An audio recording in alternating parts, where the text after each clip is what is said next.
কংগ্ৰেছেতো ইতিমধ্যে সাম্প্ৰদায়িক ৰাজনীতি গৌৰৱ গগৈলৈ আৰম্ভ কৰিলে। তেওঁলোকে যিখন কমিটি গঠন কৰিলে তাতে তেওঁলোকে উদঙাই দিছে যে তেওঁলোক সাম্প্ৰদায়িক ৰাজনীতিত সিদ্ধহস্ত। তেওঁলোকে বিভিন্ন সম্প্ৰদায়ক লৈ তেওঁলোকে ৰাজনীতি কৰিব বিচাৰিছে আৰু এয়া কেতিয়াও অসমৰ পটভূমিত অসমৰ প্ৰেক্ষাপটত এনেধৰণৰ কথা বতৰাবিলাক সম্ভৱ নহয়। আৰু গৌৰৱ গগৈ যে একেবাৰে অপ্ৰাসংগিক অসমৰ ৰাজনীতিত এগৰাকী নেতা এই কথাটো কিন্তু ২৬ চনৰ নিৰ্বাচনত পুনৰ প্ৰমাণিত হৈছে। ৰাজ্যৰ সভাপতি গৌৰৱ গগৈ এইটো এটা মানে মই ভাবোঁ যে নিমিলা অংক। আৰু গৌৰৱ গগৈ ৰাজনৈতিকভাৱে বা অসমৰ ৰাজনৈতিক পটভূমিত কিমান দক্ষ সেই কথা সময় ক'ব। কাৰণ ইতিমধ্যে গৌৰৱ গগৈৰ বিভিন্ন কথা বতৰা কাম কাজে যথেষ্টখিনি বিতৰ্কৰ সৃষ্টি কৰিছে। আৰু এটা ৰাজনৈতিক দলৰ নেতৃত্ব দিবৰ বাবে মই ভাবোঁ যে এতিয়াও যথেষ্ট মানে গৌৰৱ গগৈৰ কাৰণে সময় হোৱা নাছিল।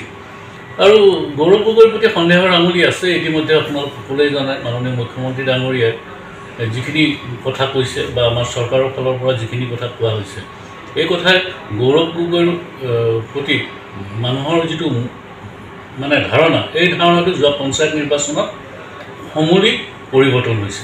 আৰু মই ভাবোঁ যে গৌৰৱ গগৈ অসমৰ ৰাজনৈতিক প্ৰেক্ষাপট কোনো ধৰণে গুৰুত্বপূৰ্ণ, প্ৰাসংগিক আৰু প্ৰয়োজনীয় মানে ৰাজনীতিক হিচাপে আমি কেতিয়াও বিবেচনা নকৰোঁ। আৰু সেয়া ২৬ চনৰ বিধানসভা নিৰ্বাচনে পুনৰবাৰ স্পষ্ট কৰিব।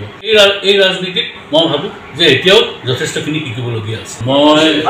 মই দেখিছোঁ যে সামাজিক মাধ্যমতে হওক, সংবাদ মাধ্যমত মোৰ নামটো আছে আৰু মোৰো একাংশ শুভাকাংক্ষী বা দলীয় সতীৰ্থ কথাটো কৈছে।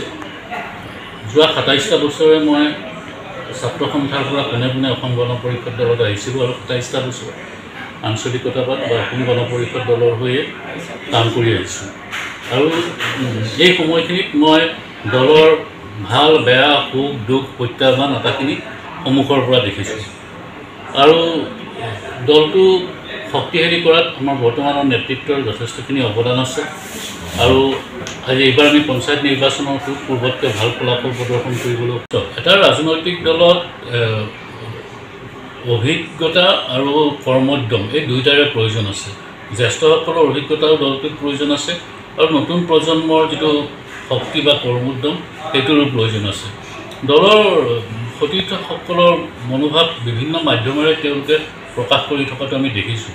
কিন্তু মই ভাবোঁ যে দলৰ নেতৃত্বই এই বিষয়ত যিহেতু চূড়ান্ত সিদ্ধান্ত গ্ৰহণ কৰিব, মই ভাবোঁ যে দলৰ নেতৃত্বই সঠিক সিদ্ধান্ত গ্ৰহণ কৰিব।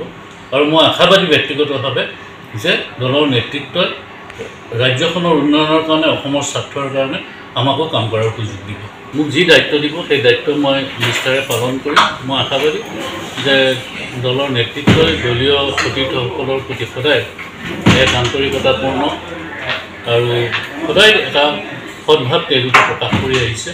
আৰু মই আশাবাদী যে দলৰ নেতৃত্বই সঠিক সিদ্ধান্ত গ্ৰহণ কৰিব আৰু তেওঁলোকে যোৱা দিনকেইটাতো দলটো আগবঢ়াই নিয়াৰ চেষ্টা কৰি আহিছে, আমিও সহযোগ কৰিছোঁ।